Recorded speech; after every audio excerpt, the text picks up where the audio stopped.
High quality at masarap na pero nakakasira ng katawan, kaya maraming CKD patients sa Pilipinas dahil sa ganyan ng mga pagkain, milk tea na walang sustansya at walang kwenta, sabi ni Arthur.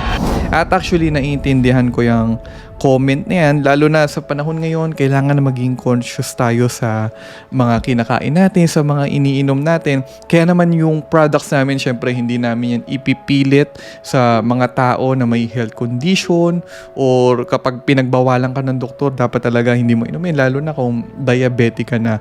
Pero mali rin naman na i-judge mo na agad yung industry ng coffee at milk tea kasi iba naman yung target market namin.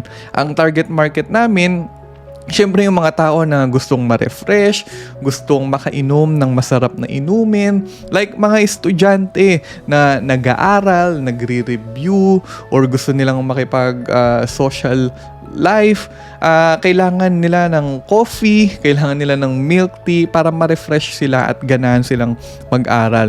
At may mga iba naman na mahilig talaga sa matatamis pero active naman sila. Like ako, ayan, makikita nyo naman na kahit sobrang hilig ko sa mga milk tea or sa coffee, dahil active naman yung lifestyle ko, lagi akong nag-exercise, okay lang. So, ganun no, yung product natin, hindi natin yan ipipilit sa mga tao na bawal nang uminom ng milk tea at coffee. Pero we have to understand na kailangan pa rin natin i-cater yung mga tao na gusto nila ng mga delicious drinks sa buhay nila. Yun lang.